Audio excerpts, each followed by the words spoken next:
You're listening to the Candid Comms podcast with Rachel Miller.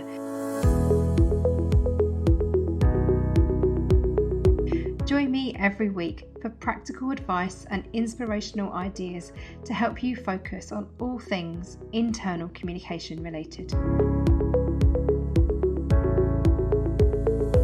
Hello and welcome to the show. In this week's episode, you and I are going to be focusing on champions. We're going to be looking at how can we as internal communicators work with champions inside our organisation.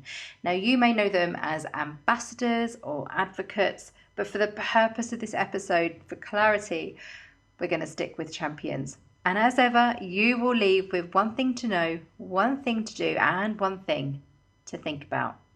Are you ready? Let's get started. Let's start by focusing on what we need to know when working with comms champions. Whenever I discover that an All Things IC client has comms champions in place, the first question I ask them is, what is the business problem that your champions are trying to solve? The reason for that, comms friends, is because it's really important that we know what the purpose is of having our champions. So why are they in place? Is it because we don't think that communication is flowing inside the organisation in the right way, and we're hoping that our ambassadors or our champions will help facilitate the flow of information? So information is giving out and communication is getting through. That's a quote from Sidney Harris, a journalist back in the 40s. And I really like it because it clearly articulates for me the difference. Information is giving out, communication is getting through. Comms champions could be an excellent solution to helping you turn information into action, where you're checking for understanding, you're testing recall, you're asking employees to gather their insights, their evidence, their questions back to HR or back to communication. So your champions could be in place to help you facilitate the flow of communication inside your organisation. So the purpose is really clear. When you're thinking about having comms champions, for me, there's two schools of thought. You can have short-term champions. So this may be related to a project, for example. This could be that you're rolling out new technology inside your organisation, and what you're looking for is people to help you communicate that change, because that's what new tech is, it's change communication. So therefore, the champions may be people who have early access, for example, where they get a sneaky peek ahead of time of their colleagues, where they get to see what it is that you're going to be rolling out, and they have an opportunity to test it and try it and give their feedback. That peer-to-peer communication is so powerful, because when you then subsequently roll out whatever it is you're rolling out, new technology or new product or new service, when you've had your champions on board, then you're using their words. And when I say use, comms friends, you know I mean that nicely. You know, you're drawing on their words. So you're doing brilliant storytelling in a peer-to-peer format. And that makes such a rich content for internal communication. So short-term champions are normally recruited because we're rolling out new vision and values, or new technology, or an employee survey, for example, and there's very clearly a beginning, a middle, and an end. The other option is, of course, longer term champions, where you may have the champion role as part of somebody's job. So they may be employed in a particular role inside your organisation, but tacked onto that, coupled onto that, is their role as a champion. Now, knowing what the purpose is behind having champions is really important. The worst thing is to have them for having them sake, where you've just got this group of people across an organisation who are investing their own time in something. It's not really clear what the point is of having champions. You're not clear what the business problem is that you're trying to solve. If you have champions in your workplace, imagine that you and I are having this conversation right now. Could you articulate that answer to me? If I said to you, oh, you've got champions, great. What's the business problem that they're trying to solve? I wonder what your answer would be. Maybe it's really clear and you say, well, we're communicating change and it's really tricky and really complicated. And we know from our employee survey results that our employees feel like change is done to them, not for them and with them. So as a result, we've introduced comms champions to try and make sure that this time around it's a smoother process. Great. That's a great answer. I would be well impressed. But if you didn't have that in place, if you weren't really sure, it doesn't set your champions up for success. It doesn't set us up for success either, to be known, to be drawing on the resources of these people in terms of their time. We're pulling on their time to help us do what? So what is that purpose? Why do those champions exist? Something I really want you to think about, and something that I encourage you to do, is to think about how you recruit champions. So if you've never recruited any type of comms champion or values champion before, then I encourage you to think about it in this way. Or if you do have them in place and you're thinking, you know what, I think we might need to wind the group up and maybe just start again, this is what I think we need to do. We need to clarify their role. I do this in a number of ways. There's 2 ways that I recruit champions, and I like to do both inside organisations. I want a 50-50 split. 50% I want people to be volunteers, where they see the fact that we're looking for champions and they sign up themselves, and then 50% is through my line managers. Well, I will ask them to nominate a champion from their area. And the reason for that is because if you just make it open and say anyone can sign up, then you might not have the right mix of people in terms of departments or countries or regions. So that won't work. If you're thinking about having comms champions who are reflective of your organisation, you need to make sure that each region or country or department is represented in the right way. So therefore, asking line managers to nominate is a really useful way, I find, of doing that. But what are we communicating to them? This is what I do, comms friends. If I'm recruiting comms champions, I break it down really simply to be, this is what we expect from you as champions, and this is what you can expect from us as an organisation. And the reason I do that is because then I'm providing clarity all round. And this isn't long weighty tomes, comms friends. This is 4 or 5 succinct bullet points. This is what you can expect from us, and this is what we expect from you. So let me give you some examples.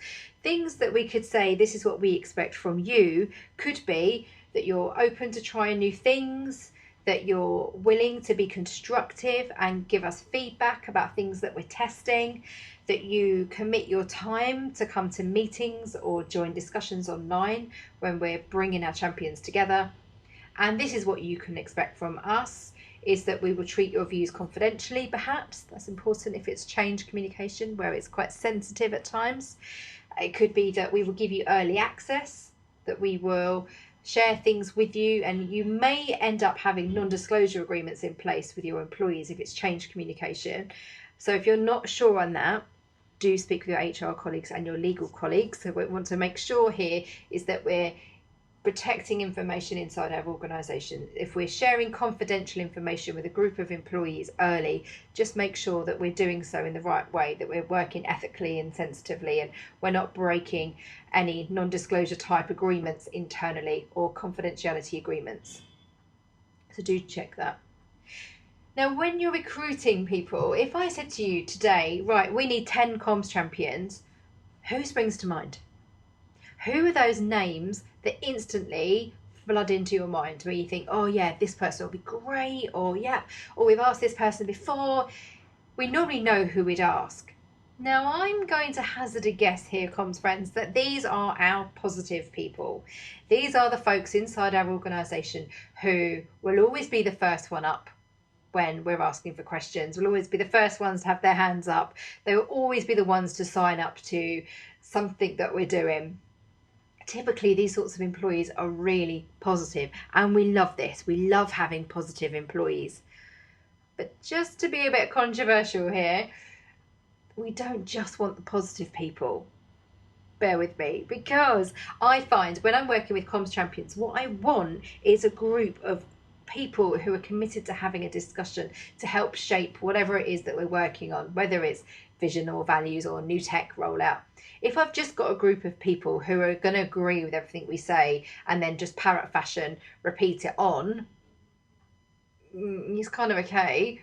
but not really, because what I'm looking for from champions is people who will give me honest feedback. That is really, really important to me. So when you're asking line managers to nominate, and you've got those 4 or 5 bullet points in terms of these are the sorts of people that we want, this is what they can expect from us, this is what we expect from them.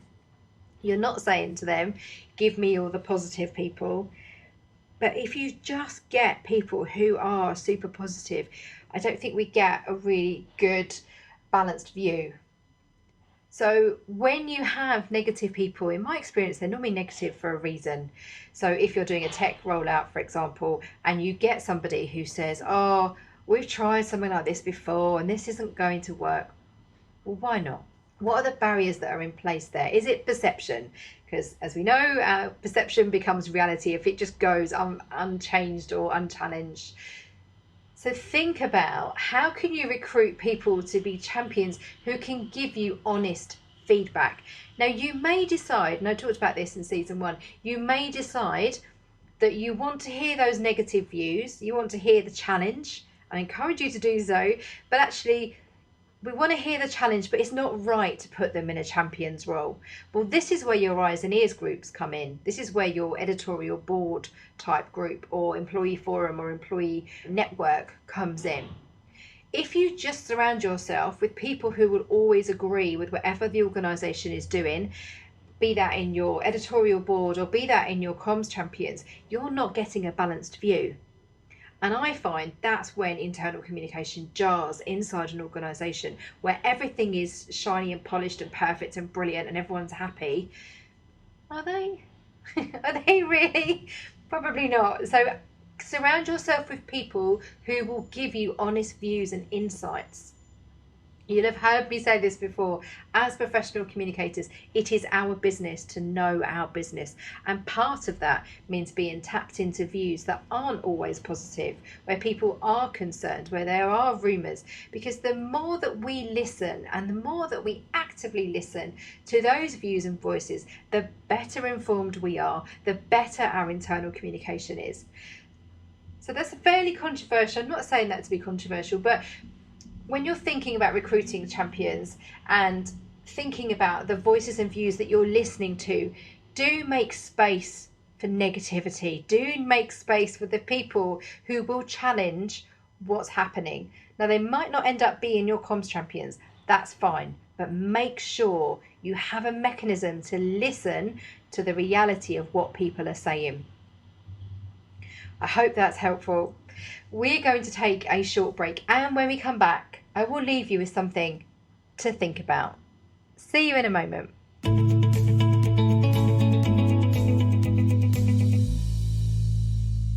Comms friends, I'd love to invite you to join me at the water cooler every month. This is my email newsletter, which is packed with ideas, with jobs, with news, and the latest goings on in the wonderful world of internal communication. Head over to my website, allthingsic.com/newsletter to add your name and join me at the water cooler every month.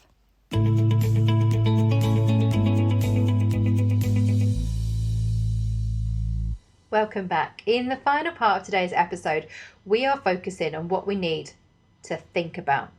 And what I want you to think about is visibility. How visible are your champions? If you have champions in place, however many you have inside your organisation, do people know that they exist?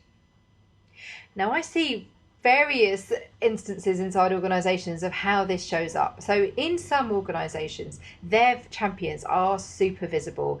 They may have different colour uniform, they may have different lanyards, they may have the fact that they're a champion embedded within their email footer, they may have something on their personal profile inside the organisation to share the fact that they are a champion. So they're really visible. They are quoted inside our internal communications channels where we're looking at so-and-so champion said this. And it's really, really clear who they are, what they're doing, and how our employees can get in touch with them. Conversely, the opposite is also true, where sometimes there are an amazing networks of internal communication champions or values champions, but nobody knows they exist. So think about that. How visible are your champions? Are there things you should be doing or could be doing inside your organisation to increase their visibility? And what would the impact be? So just think this through with me. What would you gain inside your organisation by increasing their visibility? Well, hopefully your employees would see that you're actively listening to their peers, that you are encouraging people to get involved in the decision making inside your organisation. You're encouraging people to test things out, try things out, provide their feedback to leaders or to comms or to HR. And think about what you would lose. What would you lose by gaining visibility of who your comms champions are?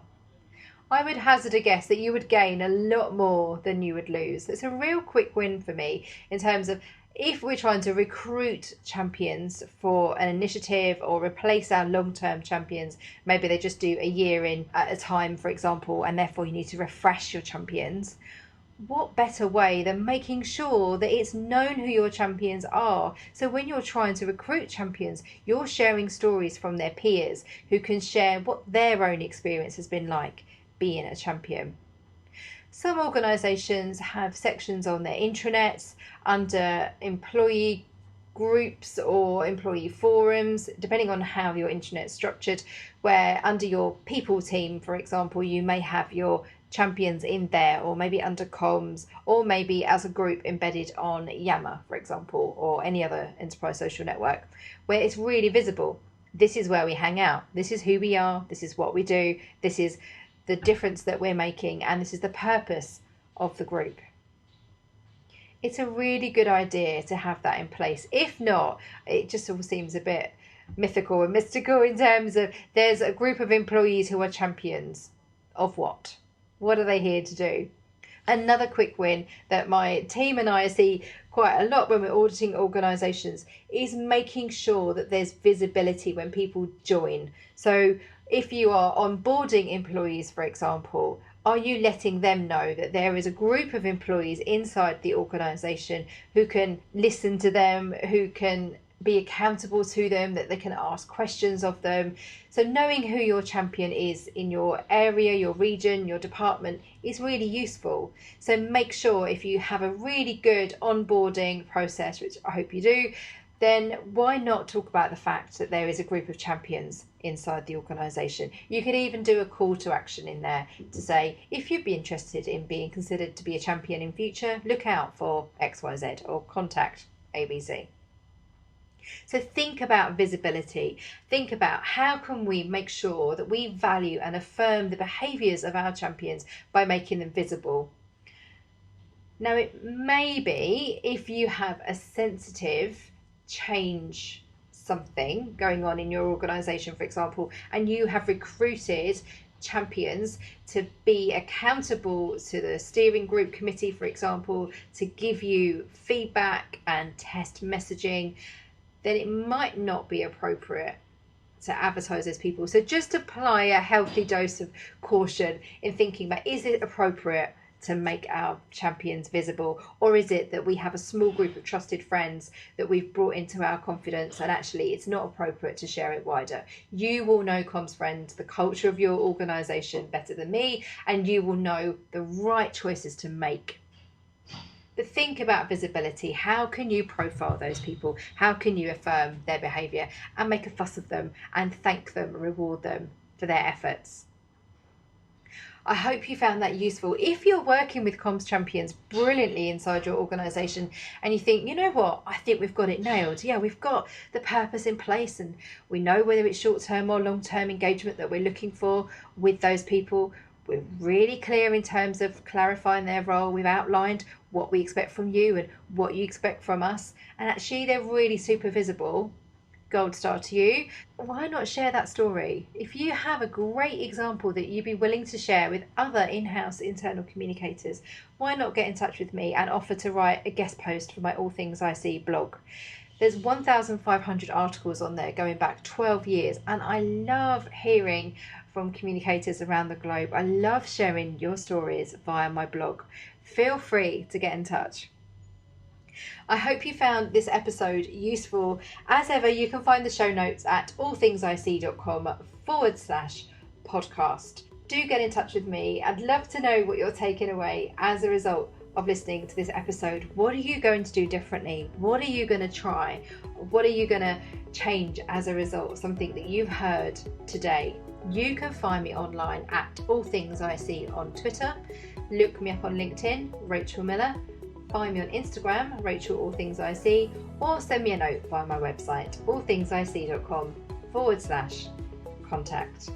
And remember, what happens inside is reflected outside. See you again soon.